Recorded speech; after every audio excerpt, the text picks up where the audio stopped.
bienvenida. Hola, Maneto. ¿cómo estás? Bienvenida. ¿A dónde? Todo tuyo para... Esto es todo de mis raíces. Sí, todo africano. La madre África. La madre África. ¿Sabe qué? Es emoción. Es emoción y dolor. Es todo un poco mucho como afroargentina y en la lucha de haber buscado la identidad, el ayer, porque el color. Si hubiera sabido de estas máscaras, de estas caras, hubiera sabido mis por qué, ¿no? Eso tan importante que es la identidad. No sé si... Eso es. Encontrarse con lo que uno realmente es. Cuando me decían de chiquita negra, ¿a dónde naciste? En un barco que venía de África. Chicos, era una mentira que yo me había inventado, pero dentro de esa mentira había una verdad. ¿Quién no quiere saber por qué su color o sus rasgos? Entonces yo decía que era de África y después descubrí que era verdad, que venimos de esta madre.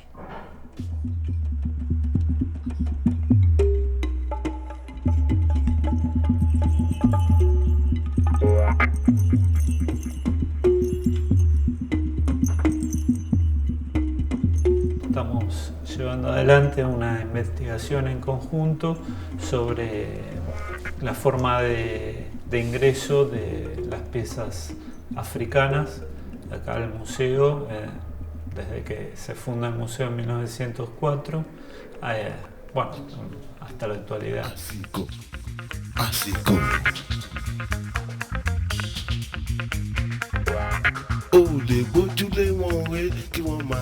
Acá, por ejemplo, tenemos estas máscaras que vienen de esta colección del Museo de Ciencias Naturales, de la cual no tenemos demasiados datos.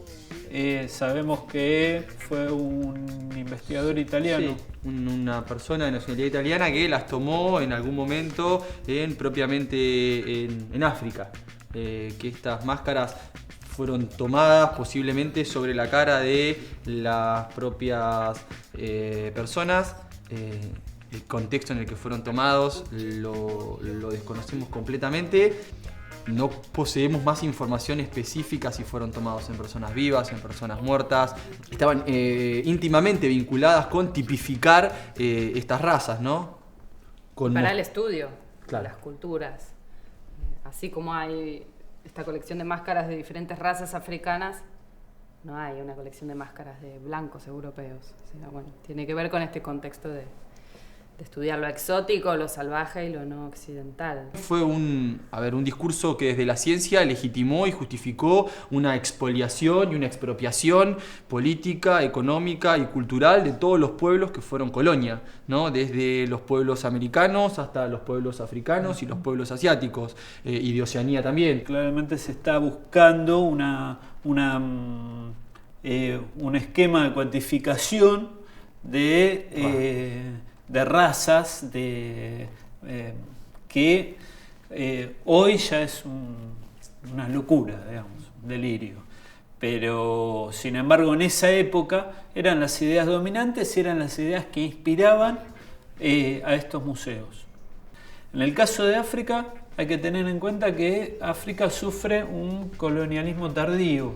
El colonialismo en África se desarrolla a partir de la década de 1880 y la descolonización comienza a fines de la Segunda Guerra Mundial, a grandes rasgos, y termina en la década del 70.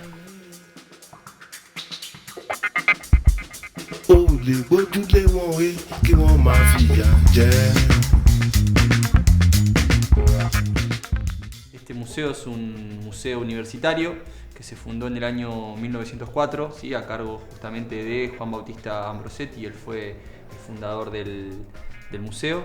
El museo exhibe objetos etnográficos y arqueológicos. Hay aproximadamente entre 13.000 y 15.000 objetos etnográficos albergados, y aquí en el área visitable del depósito hay entre 2.500 y 3.000 objetos que pueden ser observados en sus respectivas vitrinas. Nosotros hoy lo que vamos a ver son objetos africanos, pero también hay objetos de Asia, objetos de Europa, objetos de Oceanía y también objetos americanos. La donación más grande que recibe este museo es en el año 1947, que es una donación de piezas procedentes del Museo de Ciencias Naturales del Bernardino Rivadavia, donde a partir de un decreto se donan todas las piezas y la bibliografía asociada a esas piezas etnográficas, arqueológicas y bioantropológicas que había en ese museo, y pasan a formar parte del acervo de este museo, lo cual lo acrecienta sustancialmente en ese momento. En muchos museos del mundo, en los primeros lugares donde se comienzan a conformar esos acervos son en los museos de ciencias naturales, propiamente dichos. A fines del siglo XIX, principios del siglo XX, surgen los museos antropológicos, los museos etnográficos como el nuestro, quizás más específicos, pero también que mantienen todavía esa visión. Y este museo en particular es parte de una idea dominante en esa época, donde se veía a las otras sociedades de África, a las sociedades americanas o de Oceanía o de Asia, como sociedades atrasadas, primitivas. De alguna manera se intentaba mostrar los progresos de la sociedad occidental comparativamente con mostrando este grado de desarrollo primitivo. Política que se mantuvo hasta más o menos mediados del siglo XX, donde empiezan a variar a partir de la Segunda Guerra Mundial, empieza a romperse esa imagen y comienzan a surgir otras tendencias dentro de las ciencias sociales que ponen en duda, en principio y luego terminan oponiéndose a la visión que lo único civilizado era la sociedad occidental. Y todo lo que no era directamente proporcional o no se parecía o no era estrictamente europeo se ubicaba en escalas inferiores de evolución que iban desde la barbarie hasta lo primitivo, o sea, lo primitivo siendo lo más alejado de la civilización, pasando por lo bárbaro y llegando a la civilización. Circulan muchas veces en el sentido común de la gente, como es la idea de raza, y de búsqueda de determinados estereotipos dentro de los humanos. En esas escalas evolutivas se ponía a las sociedades africanas como las más primitivas y de alguna manera va cercana a también esa evolución biológica, ¿sí?, de la que había hablado Darwin, etc.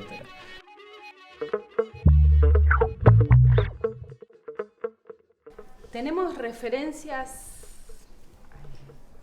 mínimas, pero algunas tienen referencias específicas de estas piezas. Por ejemplo, este escudo dice que es un escudo de mujer para danzas. Viene de una donación, un canje, realizado por una misión religiosa, o sea, la misión de la Consolata, que es una orden de Italia que tiene, que es actual, y tiene misiones en distintas partes del mundo. Una de las primeras misiones que genera es en el año 1902 a Kenia. Y a partir de ahí se instala en distintos lugares de África y luego vienen a hacer una misión acá a Santa Fe y vienen acá al museo a proponer un canje. Por ejemplo, tenemos una donación de un gobernador del Congo francés. y él manda una serie de piezas a raíz de un pedido de Ambrosetti, envía una donación y esas donaciones están, esas piezas están acá en el museo. Yo soy descendiente de angolenses, pero sí venimos, Congo era uno solo, Congo y Angola era una sola, ¿verdad, chicos? Claro. Es la naturaleza muy sabia, por eso las narices anchas, es por el extremado calor que hay en África. Entonces, que generalmente estas narices, estas facciones, son como hechas de acuerdo al clima y al lugar. Mamá era india pampeana, así que en la mezcla papá era bien negro, mi abuelo también, mi abuela, y en cambio mi mamá, entonces la mezcla se nota, afro-india son, como quien diría, un orgullo. Tenemos aproximadamente 900 piezas. Sí, africanas. Entre 900 y 1000 piezas africanas. No hay de afrodescendientes, no de lo que serían las comunidades afro en la Argentina, ni en América. No sabemos por qué, digamos, no es claro, no era la política del museo en ese entonces.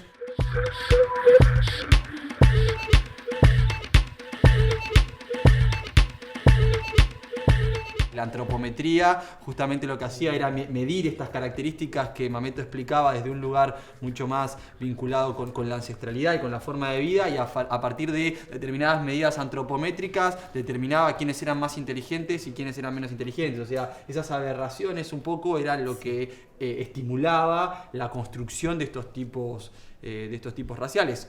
Y venimos realmente de los Murature, que vinieron en barcos. Los Murature vinieron esclavizados. Entonces había mucho miedo todavía. Entonces era muy difícil lograr que los tíos nos cuenten, que el afro se abra y cuente su historia, su ayer. Y creo que todavía, ahora ya estamos más, investigamos más, pero lo nuestro es del boca en boca. ¿Cómo logramos poder rescatar el pasado si los tíos, por ejemplo, había tías que trabajaron con Juan Manuel de Rosas, ese es un rescate. Una de las tías fue cocinera de Perón, pero si no nos contaban y te decían siempre, cállese la boca, todavía que puede estudiar. Qué bárbaro, ¿no? Todavía que puedo estudiar. Argentina, libre. Dependíamos, y yo siento que éramos aún esclavos. Aún éramos sirvientes, que eso no era deshonroso, pero era molesto, ¿viste? Porque era como que no se sentían con derecho. Y esto duele, todavía en la piel duele, porque todavía hay que explicarle a los nietos y a los hijos. Todavía el racismo está. Lamentablemente para nosotros, para el judío, el racismo está a flor de la boca. Si no podemos enseñarle a nuestros descendientes a no decirles boli, eso ya todavía sentimos. En el barrio El Mondongo, este es Montserrat, cruzando la 9 de julio, es el barrio El Mondongo. Ese era el verdadero nombre, donde realmente estaban viviendo los esclavos cuando tenían sus salidas. Y los señores de acá de Montserrat, ¿qué les daban para comer? De Montserrat, de donde sea. El mondongo, los chinchulines, ¿no? Lo que ellos no comían. Así que así nació el mondongo.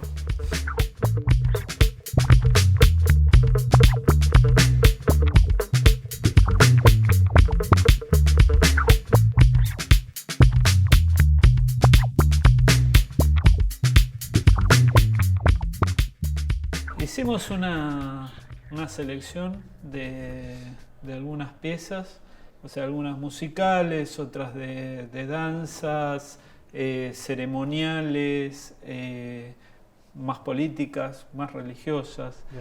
Guerreras. Científicas. Las charlas que hacemos frecuentemente es un poco tratar de mostrar la diversidad africana, porque ¿qué pasa? Comúnmente se habla de África como una sola cosa, como si fuera un solo espacio cultural, cuando en realidad África es un continente que justamente contiene toda una gran diversidad de personas muy distintas, de culturas muy distintas, con historias, como producto de todas esas políticas imperialistas. Hoy las tenemos acá y bueno, la idea es tratar de contar historias a partir de las piezas.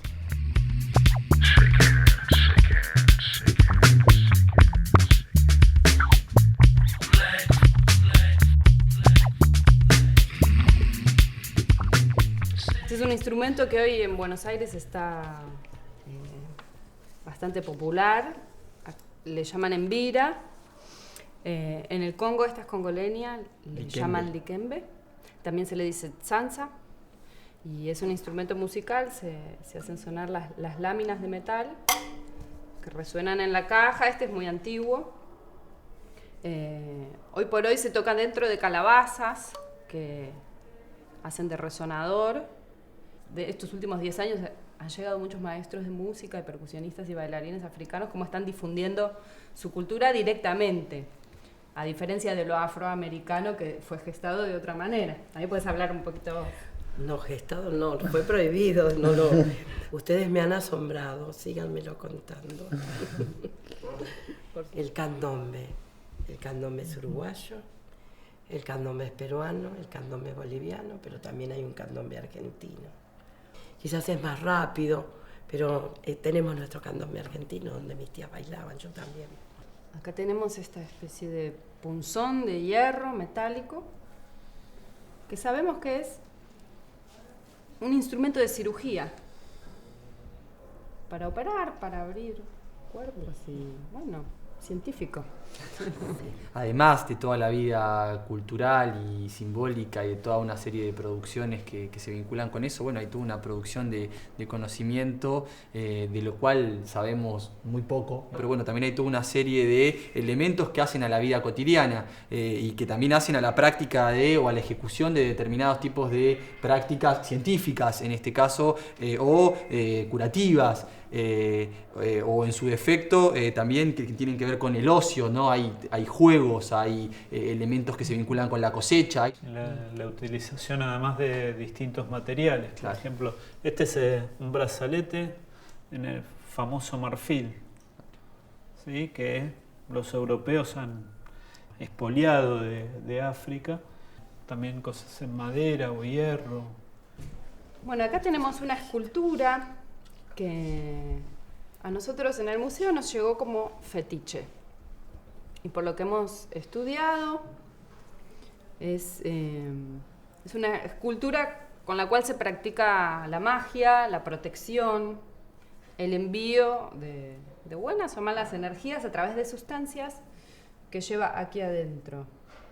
Ha tomado significación a través de influencias europeas.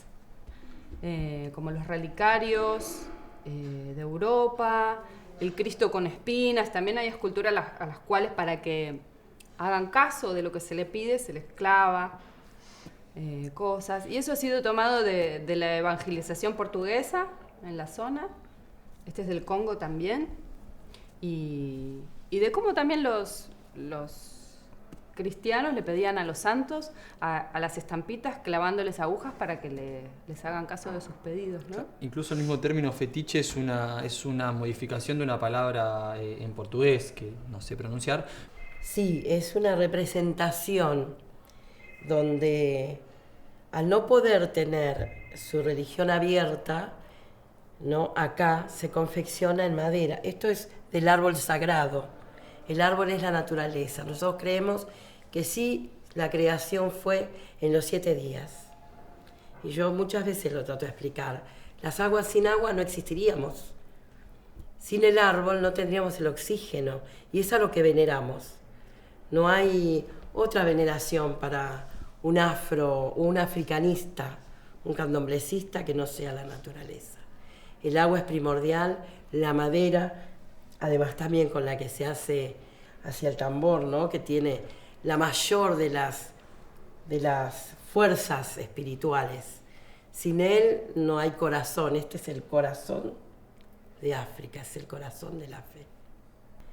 Cuando dicen la magia negra están haciendo magia negra. No, la verdadera palabra es la magia del negro.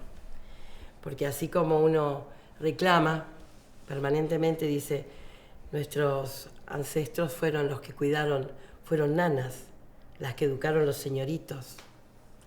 Y las que con las hierbas, porque la naturaleza para nosotros es primordial. Entonces las hierbas tienen sanación. Entonces las nanas curaban. Y entonces pedile a la negra fechicera, ¿no? La realidad es que somos negros y hacíamos magia al sanar. Desde muy pequeña sentí que no era mi religión la católica. Y fui estudiando y me encontré con mi confesión, con mi raíz. Por lo tanto hago candomblé. Soy maíz de santo, pero mameto mona que ama así. Mameto es madre, mona, mujer, de todas las aguas que ama así. Tinquisi angolera. Y bueno, aquí entonces representaría a la Mayoyún, ¿sí? La Mayoyún, la dueña de la fertilidad, y va con su hijo. Nosotros le decimos Mayoyún, entonces en lo que tendríamos que transportarlo al catolicismo, con lo que se ocultó, entonces bueno, sería la Virgen del Rosario, sería la Virgen María, la madre, la creación, ¿me explico?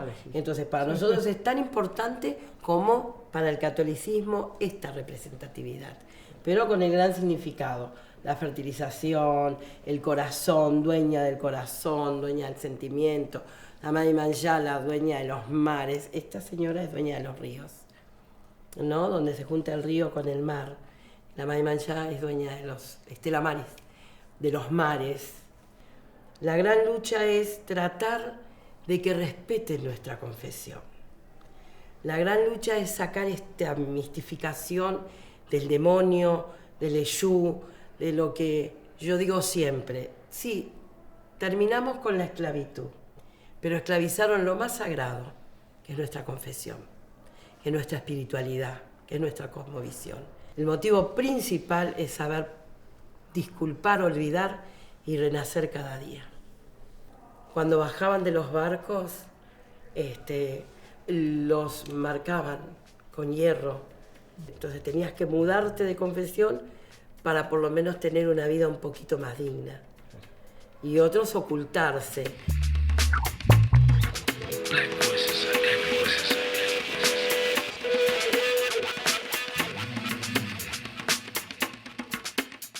Supuestamente se usaban de a tres, dicen que nunca estaba solo, siempre estaba con dos tambores más, y que se usaba en general ya sea en momentos rituales, para determinado tipo de celebraciones, pero que también se usaba para recibir a las personas, y que también quien fabricaba el tambor pasaba mucho tiempo eligiendo el árbol del que iba a sacar la madera, hacía todos unos pedidos de permiso al árbol para poder sacar la madera, para poder construir el tambor. Significaba todo un proceso en la historia de las personas poder construir su tambor o sus tambores para el fin que ese tambor estuviese. Sí, nosotros tenemos el zamba, el rumpoy y el rumpi. O sea, en otras confesiones hay otro, pero son tres para cada llamada. Yo siempre digo, no puedo ni hablar del tambor porque desde chiquitita el corazón me latía. Yo creo que yo nací para Maíz de Santo. Creo que nací bajo esa custodia. Por eso respeto también la confesión del pueblo originario.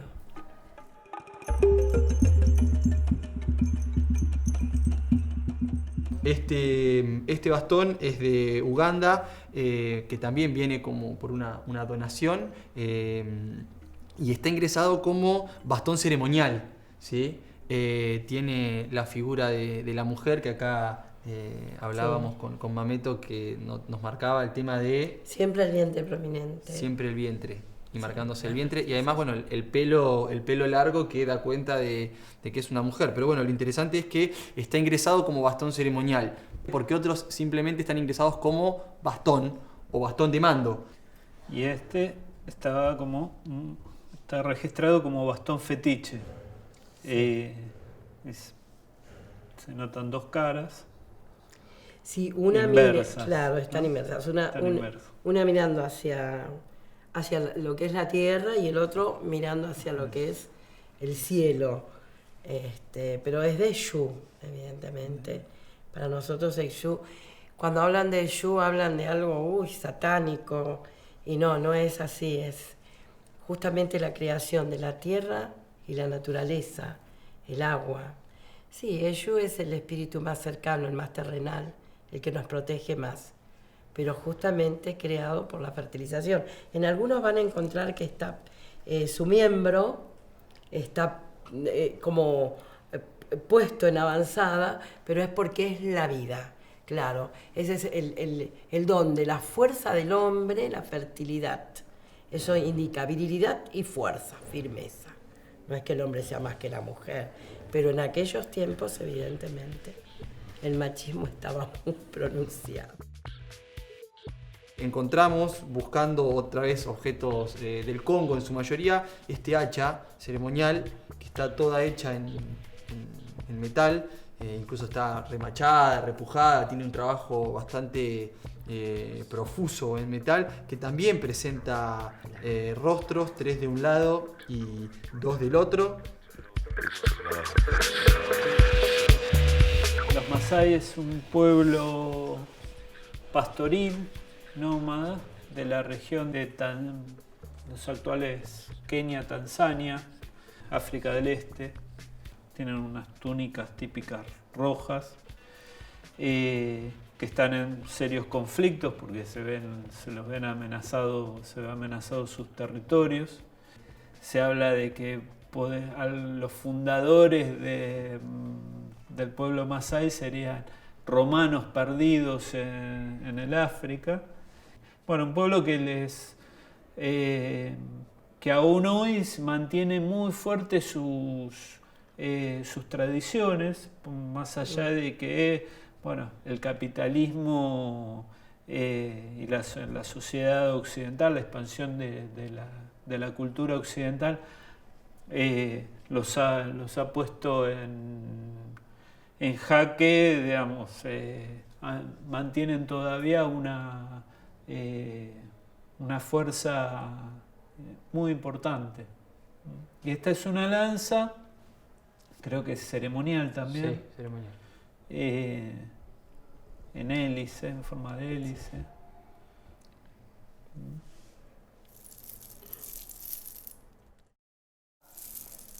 Un sonajero, un idiófono, un sonajero que básicamente lo seleccionamos porque hace un ruido precioso. Sí, da calma. Da calma. También es del Congo y también ingresó a nuestro museo en el año 1911. ¿Dentro hay semillas? Hay semillas. Claro. Dijeran semillas fechiceras. El Museo de la Plata es más antiguo que este y ahí habían ingresado momias egipcias. Eso era la única procedencia africana que había en ese momento en algún museo argentino. Así que esta colección que se formó fundamentalmente entre 1910 y 1930 era prácticamente en el único museo argentino donde se podían encontrar estas piezas africanas. Acá tenemos, 5 objetos más.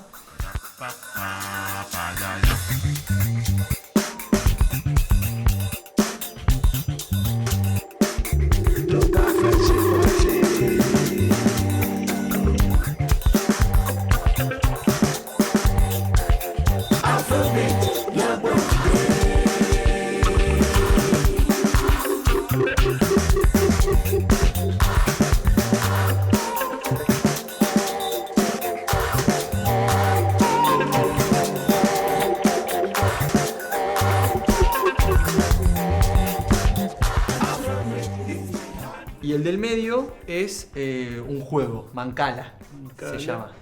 Que es un juego campesino muy típico de África, pero que se expandió a distintas partes del mundo, Asia, Oceanía, y que Es un juego que primero lo practicaban las élites, los jefes, que...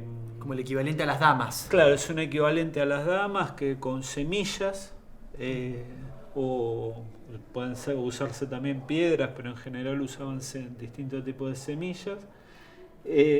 Y el juego en sí era como una especie de ceremonia donde cada uno apostaba, pero además a medida que iban jugando hablaban de negocios, hacían política. Después es un juego que se expande a otros, empiezan a dejar que lo jueguen también los soldados y ya se empieza a practicar en toda la población y uno encuentra hecho de distintos materiales, de distintos tamaños, con mucho más casilleros. Hay diferentes variedades, distintos soportes materiales. Acá tenemos otros de madera también, Claro. pero hay hechos en marfil, hay hechos en metal, hay hechos en cemento. Incluso leímos que la gente Se más hacen pobre jugaba en el la piso, tierra. en la tierra.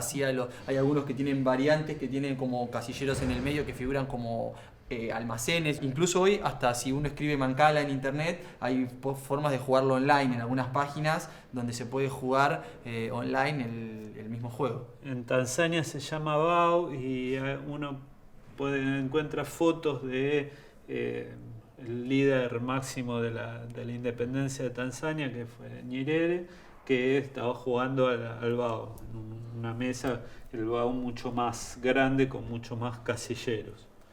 Nos parece interesante este objeto en particular porque da cuenta de una gran cantidad de aspectos que a nosotros nos interesa resaltar, desde la multiplicidad de pueblos y de prácticas que esos pueblos tenían, aunque sea con el supuesto mismo objeto, hasta la permanencia de prácticas ancestrales hasta la actualidad, las diferentes formas que esas prácticas adoptan en los diferentes grupos, bueno, justamente un poco esto, ¿da? Y de la presencia del ocio también vinculado con la vida social, como hoy por hoy nosotros tenemos determinados deportes u juegos que se vinculan también con cuestiones que exceden el momento de ocio, ¿no? Dentro del museo nosotros definimos a los objetos etnográficos como aquellos que estaban siendo todavía utilizados por las sociedades que los habían fabricado al momento de ingresar a las colecciones del museo, a diferencia de los objetos arqueológicos que al momento de ingresar a las colecciones del museo las sociedades que los habían fabricado ya no existían como tales y además se encuentran en un contexto arqueológico.